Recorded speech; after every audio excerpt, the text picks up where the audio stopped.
भारत के सबसे महान व्यक्ति महात्मा गांधी, जिन पे कुछ लोग ये आरोप लगाते हैं कि वो अगर चाहते तो भगत सिंह को बचा सकते थे, मगर कुछ लोग पूरा बिना सच्चाई जाने उन पर आरोप लगा बैठते हैं, लेकिन वो ये जानते ही नहीं कि आखिर सच्चाई क्या है।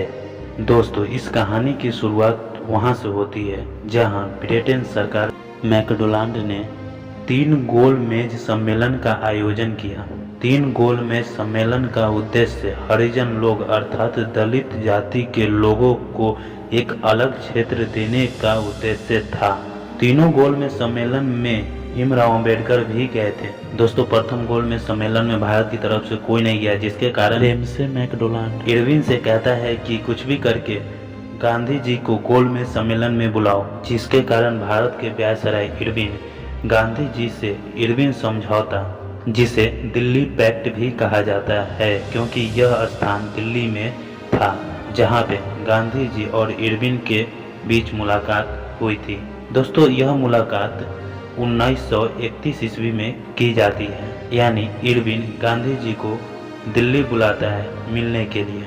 दोस्तों, गांधी इरविन समझौता को सरोजिनी नायडू ने 2 महात्मा कहा था, अर्थात 2 महान पुरुष का मिलन। गांधी इरविन समझौता के तहत इरविन ने गांधी जी से कहा था कि अगर गोल में सम्मेलन में जाते हैं तो हम भारतीय कैदी को रिहा कर देंगे, मगर इरविन ने उनके साथ छल किया।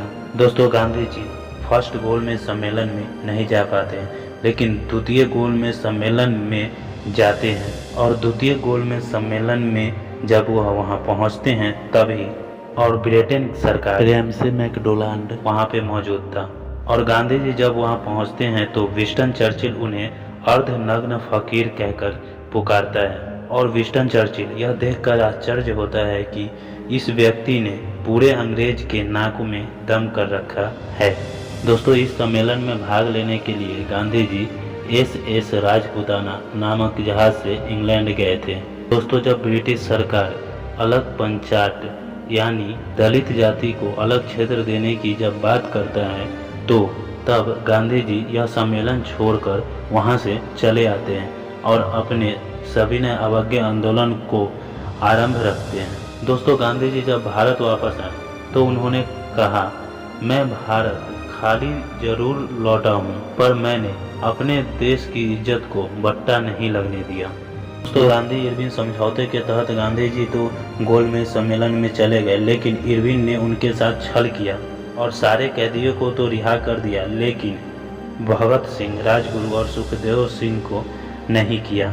अब दोस्तों, आप लोग ही बताओ वो क्या कर सकते थे। उन्होंने जो करना चाहिए उन्हें वो कर लिए। उन्होंने अंग्रेज के कहने पर गोल मेज सम्मेलन में भी गए ताकि सारे कैदियों को रिहा कर दिया जाए, लेकिन जब व्यायसराय ही छल किया तो वह क्या कर सकते।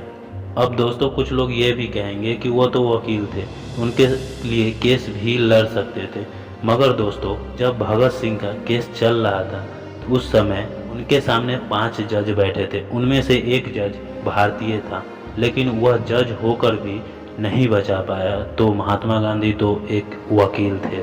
दोस्तों, मेरा मानना है इसमें गलती महात्मा गांधी की नहीं, इरविन का था, जिसने उनके साथ छल किया। अब आपको क्या लगता है, कमेंट कर जरूर बताएं। तब तक के लिए बने रहें, मिलते हैं अगले वीडियो में।